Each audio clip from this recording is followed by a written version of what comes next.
Oke guys, jadi hari ini gue mau kasih tahu teman-teman perbedaan krisis di China, krisis di Inggris, dan krisis di Indonesia. Dan peluangnya apa nih buat orang Indonesia? Jadi kita bahas dulu krisis di China. Nah, krisis di China, ya ini gue kasih tahu peluangnya nih buat teman-teman ketika krisis. Di krisis di China itu krisisnya karena orang-orang itu sudah terlanjur ambil KPR, ya, sudah bayar kredit, tapi developernya tidak menyelesaikan rumah yang sudah dijanjikan. Nah, ketika macet, developernya macet, orang-orang tetap disuruh bayar sama perbankan. Makanya orang-orang China itu pada protes untuk stop bayar kreditnya. Nah, makanya demo dan lain-lain gitu. Banyak orang-orang tuh panik ambil uangnya dari bank seperti itu. Dia mau berusaha untuk stop bayar kredit, bukan nggak mampu bayar ya. Jadi teman-teman bedakan antara mampu bayar dan dia berusaha untuk stop. Kenapa? Ya developernya nggak selesain pembayaran bro. Nggak selesain rumah atau propertinya yang sudah dijanjikan. Developernya pilot, jadi banyak pilot yang developer pilot itu. Makanya gue tuh paling nggak suka kalau misalnya buat investasi itu gue beli rumah baru. Biasanya gue beli rumah second, ya rumah second yang orang-orang butuh duit gue beli gitu ya. Nah itu gue ajarin nanti di video terakhir, di video yang akhir ya. Jadi nonton video ini sampai akhir. Nah jadi di China itu bukan krisis keuangan. Saat ini bukan krisis keuangan. Tapi banyak perusahaan-perusahaan besar yang sudah terlanjur ambil. Jadi kan mereka kan developer itu kan ngambil kredit ya dari bank. Ya ketika krisis kan mereka kan bahan bakunya kan jadi tambah mahal dan pembangunannya tidak selesai. Nah ketika tidak selesai, orang-orang nggak mau bayar, stop bayar, makanya berhenti guys, putaran duitnya berhenti. Itu yang menyebabkan krisis di China ya. Nah bedanya tuh apa ketika krisis di Inggris? Nah di Inggris itu justru naik ya teman-teman ya. Properti di Inggris justru naik. Kok bisa naik? Jadi gini, ketika energi, makanan dan lain-lain itu biayanya naik, itu mengakibatkan properti itu menurun nilainya. Ya daya serapnya nurun. Tapi karena gaya hidupnya sudah terlanjur naik, biaya-biaya naik, otomatis pemilik propertinya itu menaikkan harga bahkan sampai 100%. Jadi harga-harga di sana naik karena permintaannya naik. Tahu nggak kenapa?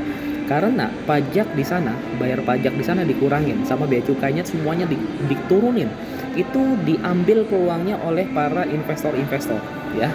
Jadi disengajain dinaikin 2 kali lipat. Jadi contoh nih harga properti 1M ya, karena harga properti 1M itu kan bayar pajaknya kurang lebih sekitar 100 juta kalau di Indonesia ya. Kalau di luar negeri mungkin pajaknya lebih gede, bisa 200 juta. Nah ketika pajaknya diturunin mungkin cuma 5% doang yang harus bayar pajaknya 200 juta ya kan, dia cuman 50 juta guys.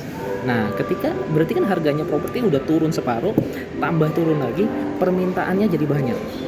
Nah resikonya banyak orang-orang Indonesia yang sekolah di Inggris ya, sekolah di Inggris terus juga sekolah di sana gitu kan, mereka kan biasanya sewa. Nah sewanya itu naik 100%. Jadi contoh kalau misalnya biasanya teman-teman sewa itu sekitar 3 juta per bulan, itu langsung naik 100%. Jadi 6 juta per bulan ya. Terus orang-orang yang mau sewa di sana itu memang dicek dulu keuangannya, emang bener-bener lu mampu atau pas-pasan ya. Jadi di sana itu orang-orang bener-bener di screening. Orang-orang yang nggak mampu secara keuangan itu pasti nggak mungkin dapat rumah. Jadi di sana tuh banyak orang akan gelandangan baru karena nggak mampu bayar apartemen, sewa rumah gitu ya. Nggak mampu, itu krisisnya di situ karena krisis energi di sana membuat di sana hyperinflasi. Jadi uang lu yang ratusan juta, miliaran itu udah nggak ada apa-apanya ya, kurang lebih nilainya berkurang jadi 50%. Dan dari harganya 1M jadi 500 juta plus dapat pajaknya lagi dikurangi. Jadi di Inggris itu justru orang-orang kayanya di Inggris itu, orang super kayanya itu ngambil peluang karena pajaknya dikurangin ya. Nah bedanya apa nih guys? Nah gue sekarang tanya sama teman-teman, kira-kira bedanya apa investasi di China, Inggris, dan Indonesia? Nah ini Indonesia bedanya. Di Indonesia sebenarnya untuk peminatnya, ini gue di lapangan ya, peminatnya itu banyak. Jadi peminat orang beli properti itu banyak banget. Cuma terkadang perbankannya yang belum siap, perbankannya yang terlalu ketat. Jadi sekarang ini di Indonesia untuk kredit itu ketat banget.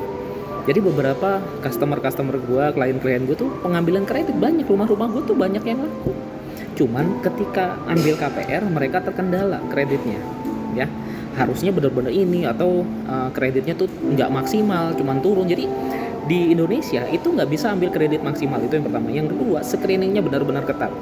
Udah nggak bisa maksimal, ketat, gitu kan. Jadi para investor nggak mau ambil, gitu loh. Bukan krisis nggak ada yang pengen beli, banyak yang mau beli karena harganya udah murah. Tapi mereka nggak bisa maksimal dan ketat banget, itu yang kedua, ya. Terus di Indonesia sendiri sebenarnya kalau menurut gua kepengen beli propertinya tuh banyak, ya. Cuman ya balik lagi, coba seandainya ini buat Pak Jokowi ya Pak Jokowi, Pak Presiden dulu, coba pajaknya dikurangin untuk transaksi properti, ya. Syaratnya buat investor mau masuk itu jangan sampai kejadian kayak Inggris, tunggu lagi nanti krisis, ya kan. Ini buat pejabat-pejabat di luar sana, kalau misalnya terus-terusan kayak gini, nanti orang-orang susah beli properti, ya kan. Kalau misalnya pajaknya tidak diturunkan, itu bakalan susah, ya, karena investor juga malas bayar pajaknya besar. Coba pajaknya diturunkan supaya itu terjadi kayak di Inggris. Karena di Inggris itu pajaknya diturunin, itu banyak permintaan investor pada masukin daripada mereka diinvestasi di saham, investasi di kripto, ya kan. Alternatifnya kripto sekarang.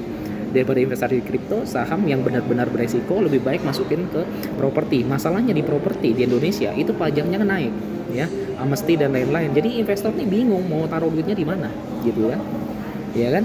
Nah, di sisi itu jadi perbedaannya antara Indonesia, China sama Inggris, teman-teman tahu ya. Kalau di China itu karena kreditnya, hipoteknya.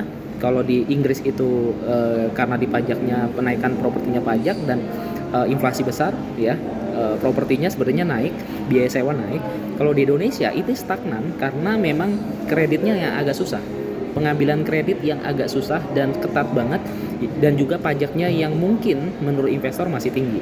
Tapi sebenarnya teman-teman ada beberapa peluang untuk menengah ke bawah. Yang pertama adalah over kredit, khususnya apartemen nih. Aku lihat update terbaru apartemen tuh banyak orang yang pengen di over kredit, di cut loss aja, daripada dia nggak bisa bayar service charge-nya jadi beban, terus bayar kreditnya juga, ya kan. Lebih baik di over kredit. Jadi di over kredit teman-teman bisa tinggal melanjutkan kredit ini tanpa BI checking, ya. Jadi over kredit itu teman-teman nggak perlu pakai BI checking. Jadi teman-teman tinggal melanjutkan kreditnya dia, terus teman-teman tinggal kasih susuan berapa sesuai, misalnya contoh ya, teman-teman cari aja 70% lah, harga pasar 1M, terus sisa kredit tuh sekitar 700 juta, ya teman-teman tinggal susuan dia kurang lebih 100 aja deh, 100, teman-teman tinggal melanjutkan aja kredit, misalnya seperti itu, ya. Tapi teman-teman nggak dapat cashback, ya, cuman melanjutkan kredit, teman-teman bisa dapat properti apartemen mewah dengan murah, teman-teman bisa langsung ditinggalin. Itu yang pertama. Yang kedua, take over. Sekarang waktunya teman-teman take over. Buat take over itu berbeda dengan over credit. Buat take over ini momennya dimana teman-teman bisa dapatkan cashback. Cashbacknya gimana bang? Jadi kalau misalnya teman-teman mau dapat cashback, ya itu teman-teman bisa dapat kredit, ya, dapat kredit, DP-nya nggak pakai DP, terus teman-teman dapat cashback 20-30%. Contohnya gimana? Jadi lu harus cari yang rumahnya outstanding di bawah 50%, ya. Contoh harga pasarnya 1M, carinya outstanding sisa hutang di bawah 50%, jadi harus 300. Lu beli 500, ya.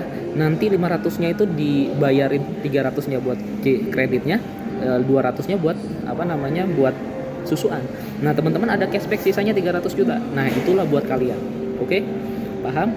Nah, jadi itu peluangnya teman-teman dapat cashback. Nah, tapi yang harus diperhatikan adalah teman-teman harus tebus dulu dari bank A ke bank B dengan investor. Nah, investor nanti gue yang sediain pakai paket cara yang ketiga. Cara yang ketiga adalah beli rumah diskon 50%. Jadi, kita ambil peluang orang-orang yang kayak gini, kita beli dulu, nanti kita take profit dari dia, seperti itu. Nah, caranya beli rumah diskon 50% adalah teman-teman harus cari orang yang BU, ya, kayak tadi kan pakai kredit, ini BU, ya, dengan cara yang sama, cuman BU dengan cara cash. Jadi kadang gue bisa dapat rumah harganya 1,5 M, belinya cuman sekitar 500 juta. Nah, informasi semua ini teman-teman bisa dapetin di workshop aku tanggal 31 Oktober 2022. Cepetan, mumpung belum terlambat ya. Daftar sekarang juga, nanti kuotanya habis. Jadi aku akan ngajarin gimana caranya beli properti diskon 50%, malah dapat modal dari bank, dan teman-teman bisa patungan juga beli propertinya bareng miliarder gue. Itu guys.